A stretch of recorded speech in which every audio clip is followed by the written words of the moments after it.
Energized show, up the Irish. It's Mr. Jordan and Neil. Jordan, welcome to the show, bud. Yes, lads. Good to be on. Great to have you on, Jumbo. Making the Cage Warriors debut April 6th. Now fighting out of Fight Academy Ireland as well. How much are you buzzing for this fight? And we've seen you getting the hard rounds in. How's training going up there? Unbelievable. Unbelievable is the only word for it. Best I've ever felt. I know everybody says that in the lead up to that fight, but this is, if you ask anybody around me, they'll tell you it's the best I've looked, the best I feel. I'm a different man coming into that cage this time. And that's a fact. I can't wait to show that. Everyone's just going to be showing all the night. It's going to be brilliant. We can't wait for it either. The thing is, you were originally meant to make your debut on your pro debut on Cage Wars against Paddy McCurry as well. So like, yeah. now you're currently 2-0 and you're making your Cage Wars debut. Like, what's it like now being part of FAI and like also like being a teammate with Paddy as well? Fantastic. It's what needed to happen. As you can see, the pool of talent up there. Pat and Shando are world-class coaches. You know, and I just had you have to make a move where you need to go, you know. But no disrespect to my previous coaches, like if it wasn't for them, I wouldn't be where I'm at today as well. So massive respect to Kieran and Big Rodney. Still huge respect for both of them. So, but Pat and Shando is just taking me to that next level. And again, it's going to show. It's going to show. It's starting to show already in training. Massive improvements, you know. So I just can't wait for the future. Yeah. You didn't ask Pat and Chandler to put you on the Ultimate Fighter as well to go with Paddy. Didn't get the shout.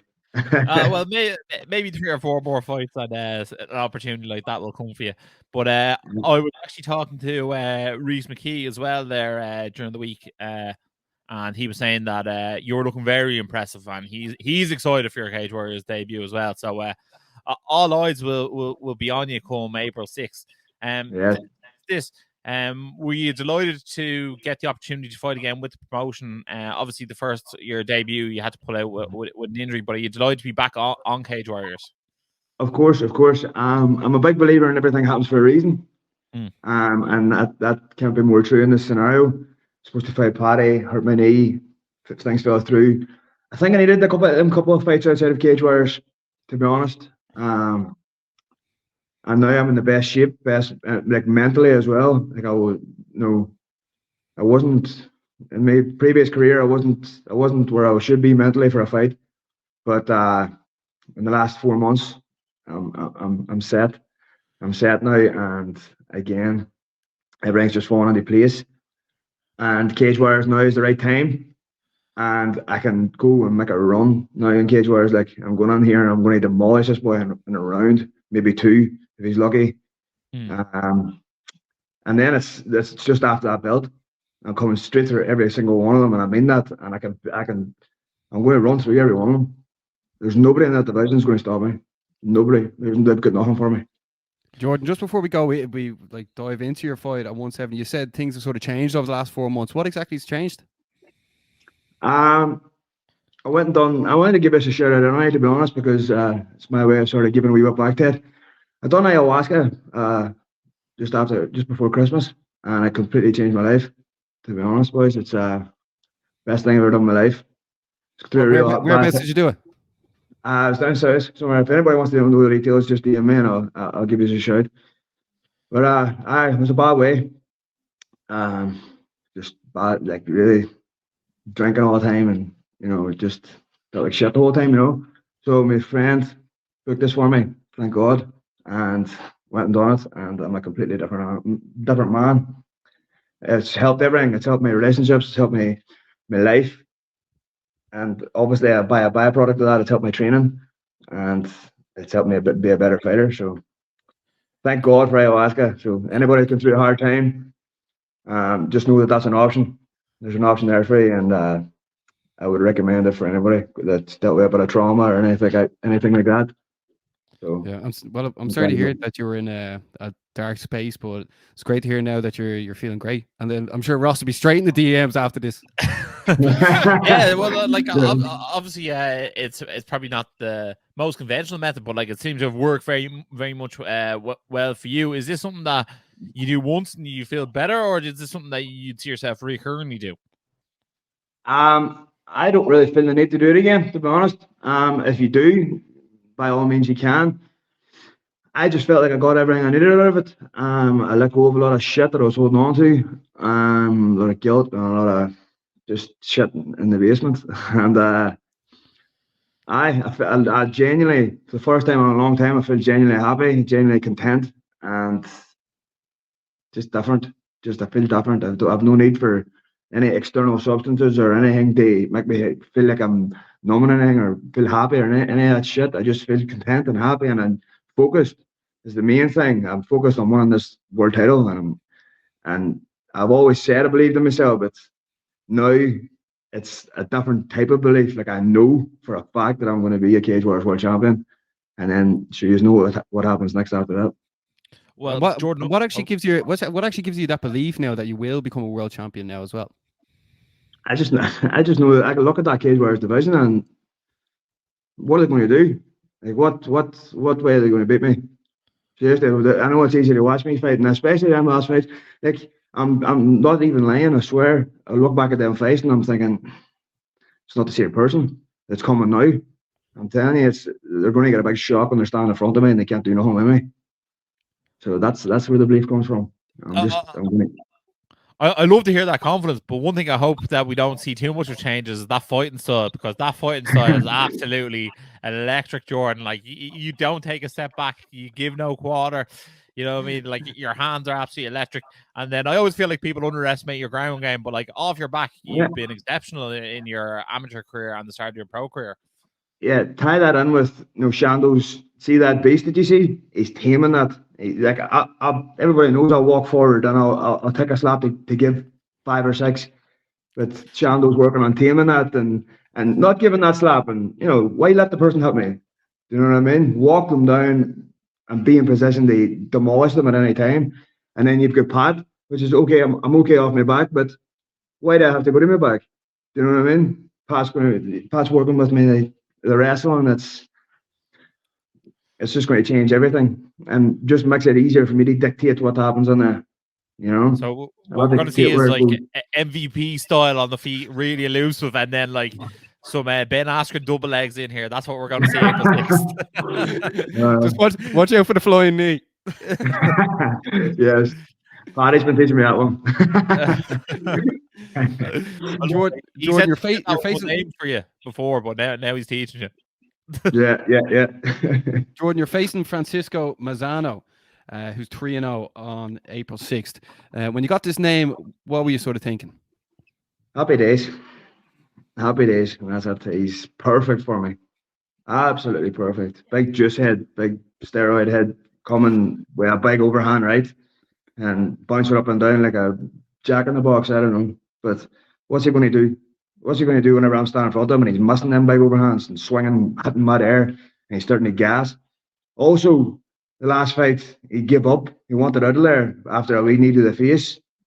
He was sitting going, I can't see. And he's switching eyes and stuff. Like, you know what I mean? You're an MMA fighter. You're supposed to, fight. Like, what are you doing giving up because of that? Like, but if he wants to give up, he's on the wrong man. He's on the right man because I'll make him quit. That's a fact. I'll give him a way out, no problem. Also, one thing we'll say is Italian fighters against FAI fighters is not the best win rate, I'd say. I'd wait to find someone like Andy Hickey on Twitter to find me the last time the Italian beat someone from FAI. Not at all. No way. Never happened. They have been Never FAI's punching bags. Yes, 100%. Bring them over for I don't think it's going to change. No chance. No chance. Spectacular finish is coming. Jordan, also, how active do you want to be on the Cage Warriors roster for the rest of the year as well? As active as I have to be to get that belt. I want that belt this year, maybe start of next year. Coming for it and like straight away. No, this is this year. This is it. No more fucking about. No more messing about. Everything's happening this year. This is the year it's going to change my life. I'm coming for everything. Obviously, with yourself, like the middleweight division, there's a few veterans in there and stuff like that. Who do you think will be holding the belt come the time that you're fighting for it? God knows. And them, they're all sort of just in the same sort of level, aren't they? Like there's nobody outstanding. You're just running through here, you're going, fuck, he's definitely going to be the champion. But it doesn't matter.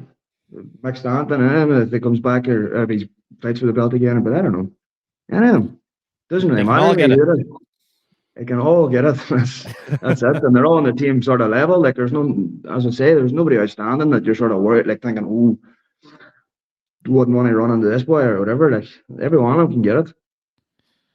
One Ross, thing I have Ross, noticed, Ross, I'm loving this new attitude from Jordan, but Here to stay, big man. Here to stay. that what's called a Jolly Jumbo O'Neill. That happy fighter is a dangerous fighter. I know, man. I don't know what's in the water in FAI, but I think I need a few cups of it. Definitely. And, Jordan, one thing I've always noticed with your fights is you have a massive following. You have very loyal supporters who support you through and through. Yeah. We expect a large crowd of the Jumbo Army come April 6th. Damn right. 100%. Making serious amount of noise, as they always do. Pile of hitters, nutcases. And while I have you on here, I better give a shout out to a good friend of yours, Blaine McGill. I was listening to FAI fighters last week. I was saying how stacked they were, all the fighters they have in each division, whatever. And I didn't say his name, and I said and they get annoyed. So, Blaine McGill, you're all right, I suppose. Decent barber. He's all right. Taught him everything he knows. Barbering and fighting. Yeah, that's it. Wow, no, lovely fella, and I think him and lightweight is going to be so much more interesting this year.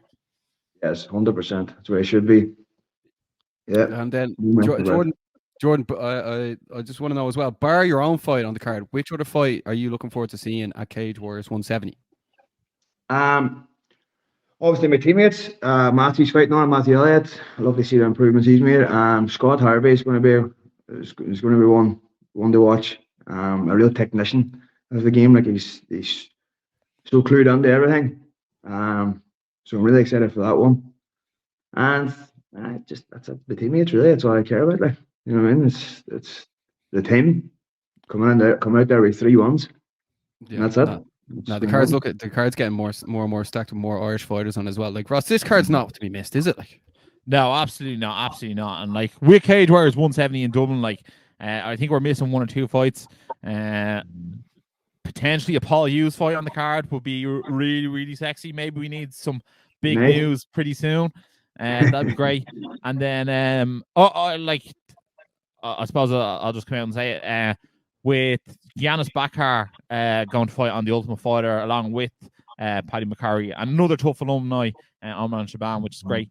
James Sheen is next to guaranteed to be fighting for some form of welterweight belt come fight night now. If that championship is vacant, Dublin needs main events. So send out the back signal. Paul Hughes, James Sheen for the title. Let's see it. Definitely, 100%. I've got some good rounds in with James there. He was up at FAI. Got some good rounds in. So he's a gentleman of a fella. So it's great. I'm looking forward to his fight too. No, it's cool. Whitehall massive.